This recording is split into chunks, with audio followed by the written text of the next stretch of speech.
Cambiamos de tema. El gobierno presentó el proyecto de ley CERNAC Te Protege, que busca fortalecer y modernizar el organismo, dotando al servicio de la facultad sancionatoria, además de ordenar a las empresas a devolver los dineros pagados en el caso de vulnerar los derechos de los consumidores. Para profundizar en este proyecto nos acompaña el ministro de Economía, Nicolás Grau. Ministro, bienvenido a Canal 24 Horas. ¿Cómo le va? Buen día.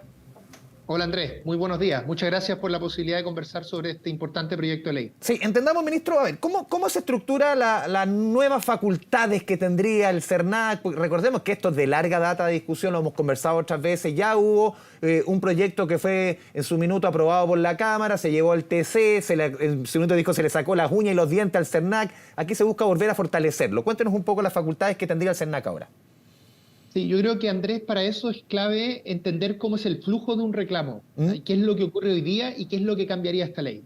Cuando una persona, por ejemplo, compra un electrodoméstico y este electrodoméstico tiene un defecto, esa persona puede reclamar a la empresa o puede reclamar al CERNAC. Si reclama esa persona al CERNAC, el CERNAC lo que hace es que gestiona ese reclamo. Es decir, toma el reclamo, se lo comunica a la empresa y le da la oportunidad a la empresa de que responda a este reclamo, por ejemplo, devolviendo el recurso, devolviendo el costo de este electrodoméstico. Eso ocurre en la actualidad. Ahora, si ese reclamo no se responde de forma satisfactoria, ya sea porque simplemente no se responde el reclamo, o se responde pero señalando que la empresa, por ejemplo, no va a hacer una devolución del costo del producto, en ese momento, en la actualidad, lo único que puede hacer el CERNAC es decirle a la persona que vaya al juzgado de policía local a hacer una demanda. Y por supuesto, la gran mayoría de las personas no hace esa demanda. Solo para poner un poco de número acá, estamos hablando de unos 500.000 reclamos al año y más o menos la mitad de ellos, es decir, 250.000 reclamos aproximadamente, no tienen una respuesta satisfactoria. ¿Okay? ¿Qué es lo que hace este proyecto de ley? Este proyecto de ley genera la posibilidad de que el CERNAC sancione. Es decir, en vez de decirle a esa persona, usted tiene que ir al juzgado de policía local, una vez que la empresa decide no responder a ese reclamo, en este caso, a propósito del proyecto de ley, va a ser el CERNAC el que va a revisar todos los antecedentes de ese reclamo y en la eventualidad de que efectivamente se esté en una violación de la Ley de Derechos del Consumidor, el CERNAC va a definir las sanciones, que como tú bien decías, pueden ser sanciones, por ejemplo, ¿Ministro? multas, o pueden ser sanciones de la devolución del dinero. Entonces lo que hace este proyecto es que da una solución, una respuesta, para ponerlo en número, a esos 250.000 casos que no son resueltos y que por supuesto en una proporción muy, muy menor van a los juzgados de policía local. Sí, Entonces porque da una solución a este número bien contundente de personas que no están viendo defendidos sus derechos de forma adecuada. Porque, ministro Grau, aquí obviamente, y el punto principal que se puso en consideración, lo conversábamos ayer también con el director del CERNAC, en que en su minuto se criticó a la otra ley que fue aprobada,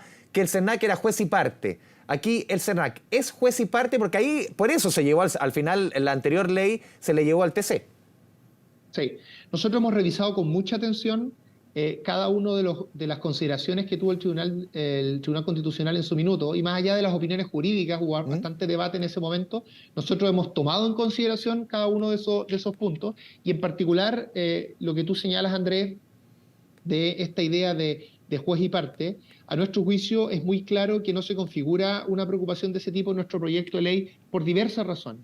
Primero, porque nunca va a suceder que en la misma causa el CERNAC actúe sancionando y también actúe como demandante. Por lo tanto, están separados esas funciones dependiendo de la naturaleza de las causas. Segundo, ¿cómo se hace esta distinción respecto a la naturaleza de las causas? Lo que sucede, Andrés, es que las causas en las que el CERNAC demanda, ¿Ya? es decir, es parte, son las causas colectivas. Y eso ya existe en nuestra legislación actual. Una de las cosas positivas de nuestra legislación actual es que se le da al CERNAC la facultad de poder llevar una demanda cuando la demanda es un juicio colectivo, es decir, que afectó de forma directa a más de 50 personas.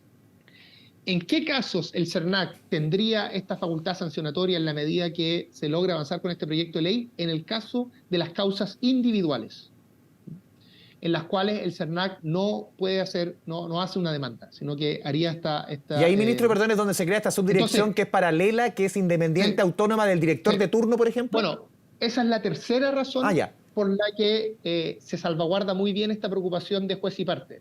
No solo porque nunca va a pasar que en una misma causa el CERNAC tenga dos roles, no solo porque la naturaleza de las causas que van a ir por el canal sancionatorio va a ser distinta a la naturaleza de las causas en las cuales el CERNAC va a demandar, sino además porque dentro del CERNAC justamente se va a crear esta subdirección, cuya labor única va a ser llevar a cabo este proceso sancionatorio y va a estar separado de todas las otras labores que hace el CERNAC.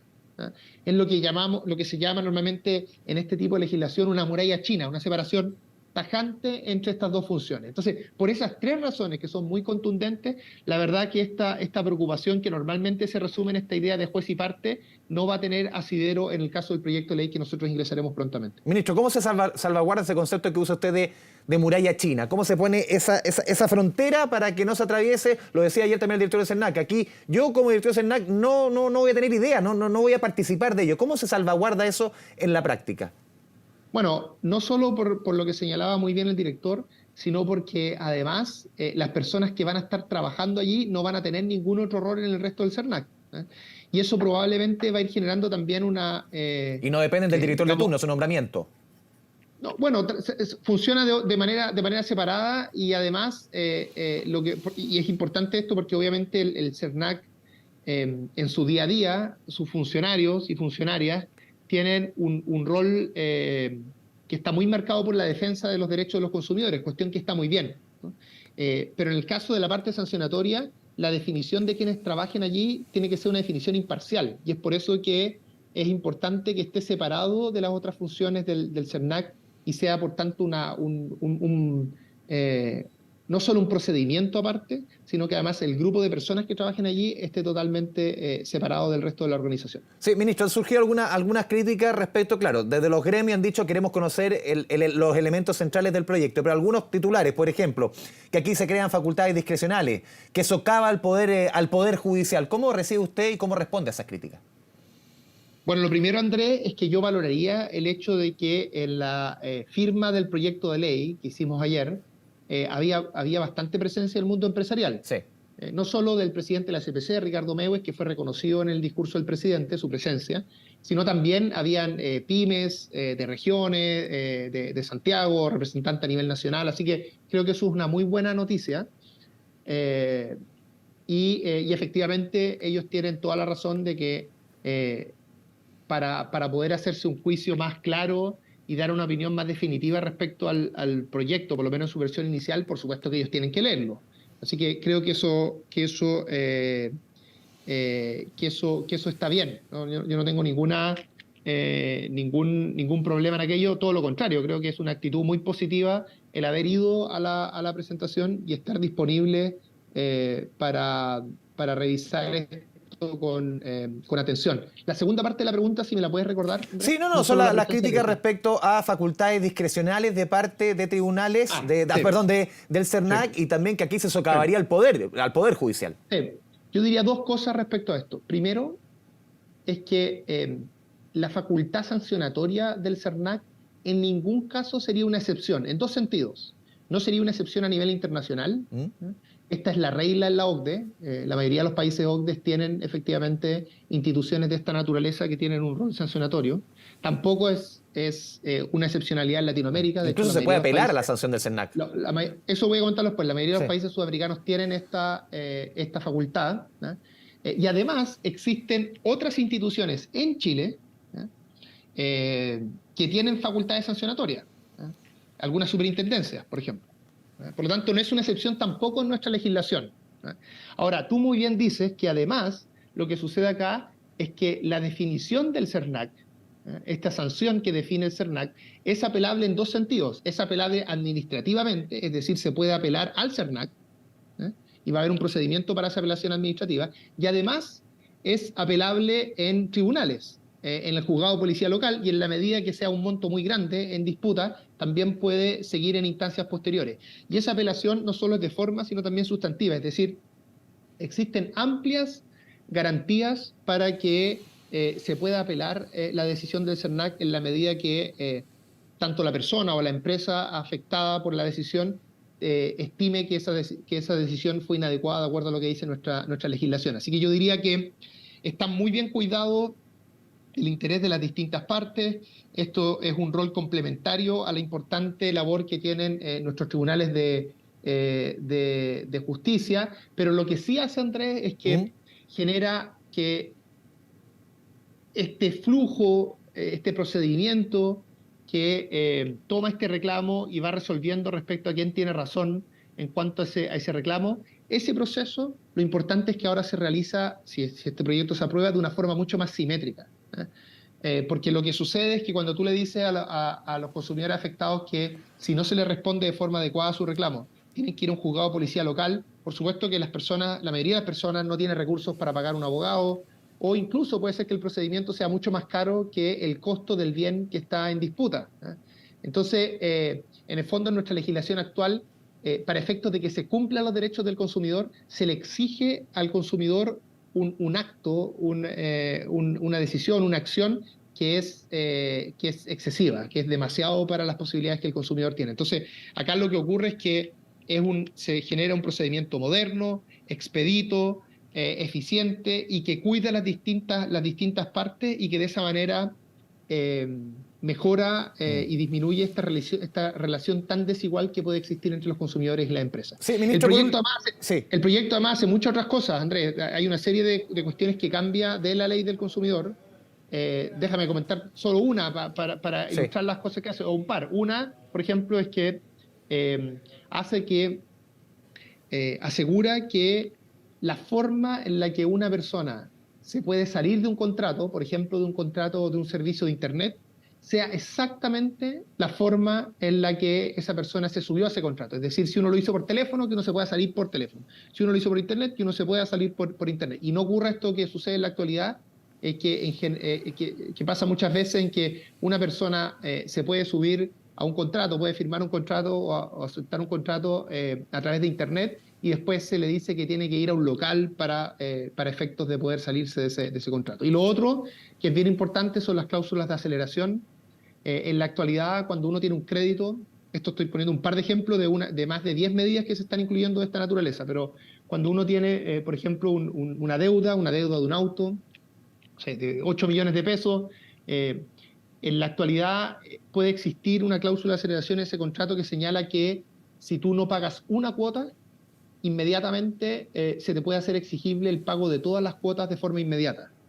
Y eso, por supuesto, que genera una posibilidad de sobreendeudamiento y una posibilidad de que esa persona termine finalmente en DICOM que uno quiere evitar. Y lo que hace este proyecto de ley es que genera estándares más altos, más exigentes para poder implementar esas cláusulas de aceleración. En particular, le exige que un 20%, que al menos no se haya pagado un 20%, al menos existe un atraso en las cuotas de un 20% del costo del crédito.